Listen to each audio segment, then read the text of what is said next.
इस क्वेश्चन को देखने में लगेगा इसमें ऐसा है ही क्या, मार्जिन ऑफ सेफ्टी हमें दे रखी है, परसेंटेज में दे रखी है, कितनी परसेंट दे रखी है, 40%। फिक्स कॉस्ट की डिमांड करी है, यहाँ पे फिक्स कॉस्ट इसने हमें कंप्यूट करने के लिए बोला है, और हमें एक प्रॉफिट की फिगर और दे रखी है। अब कई बच्चे ना इस क्वेश्चन को सॉल्व करने की कोशिश करते हैं, वो जो margin of safety in rupees वाला फॉर्मूला है ना, प्रॉफिट अपॉन पीवी, इसकी मदद से सॉल्व करने की कोशिश करते हैं। प्रॉब्लम क्या है कि यहां पर दो चीजें अननोन है। यहां ना तो हमें मार्जिन ऑफ सेफ्टी रुपीज में पता है, परसेंटेज में पता है, लेकिन रुपीज में नहीं पता, और ना ही हमें यहां पर पीवी रेशो पता है। एक चीज पता होने से कुछ नहीं होता, तीन चीजें अगर किसी फॉर्मूला में होती हैं तो दो पता होंगी, तभी हम तीसरी निकाल पाएंगे। इसलिए ये फॉर्मूला तो हम यहां पर यूज कर नहीं पाएंगे।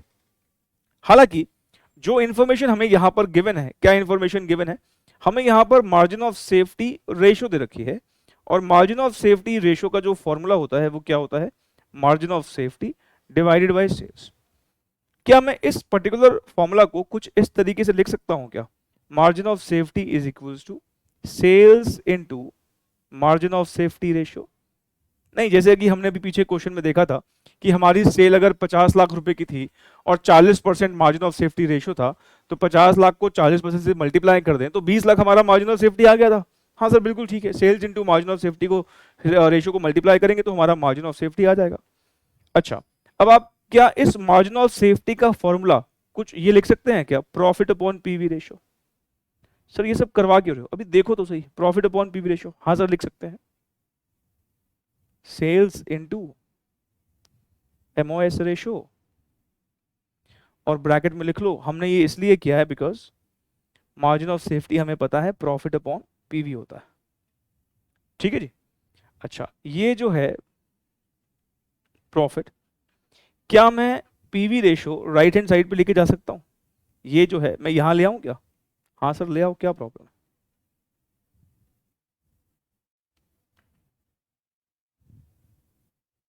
ठीक है, यहां तक कोई दिक्कत है? नहीं सर यहां तक कोई दिक्कत नहीं है। अच्छा, क्या मैं ऐसा कर लूं क्या, ये ब्रैकेट लगा दूं क्या यहाँ पे आसपास? हाँ सर लगाओ, क्या प्रॉब्लम है?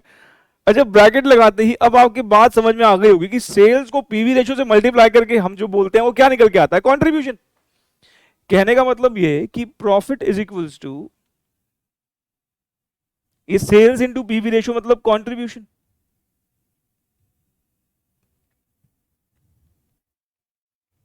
Into MOS ratio. इसके ब्रैकेट में लिखना चाहो तो लिख लो कि ये जो कंट्रीब्यूशन है ये क्यों आया, बिकॉज अगर हम सेल्स और पीवी रेशो को मल्टीप्लाई करते हैं तो वो हमें कंट्रीब्यूशन देता है। ठीक है, अब तो हो गया क्वेश्चन खत्म, क्योंकि प्रॉफिट हमारे पास है। प्रॉफिट हमारा कितना गिवन है इस क्वेश्चन में, 25,000 का प्रॉफिट गिवन है, और हमें एमओएस रेशो भी दे रखी है, तो अब हम कंट्रीब्यूशन कंप्यूट कर पाएंगे।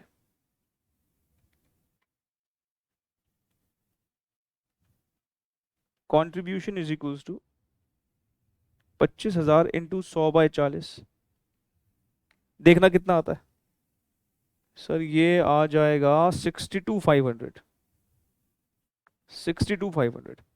अब आप मुझे बताइए, आपने कंट्रीब्यूशन निकाल लिया, आपके पास प्रॉफिट भी है, आपने कंट्रीब्यूशन निकाल लिया, आपके पास प्रॉफिट भी है, और आप भी जानते हो contribution is equal to fix cost plus profit होता है, और भूल गए हो तो आप बताइए कंट्रीब्यूशन में से क्या माइनस कर दें कि प्रॉफिट आ जाए? सर कंट्रीब्यूशन में से फिक्स कॉस्ट को माइनस कर दीजिए। ये आपने कंप्यूट कर लिया, 25,000 आपको दे रखा है, तो 62,500 में से 25,000 में अगर लेस कर देता हूं तो 37,500 का हमारा बैलेंसिंग फिगर क्या आ जाएगा, फिक्स कॉस्ट। यही हमारा आंसर है। ठीक है जी, तो 37,500 जो है वो हमारा आंसर हो जाएगा, सी इज द आंसर।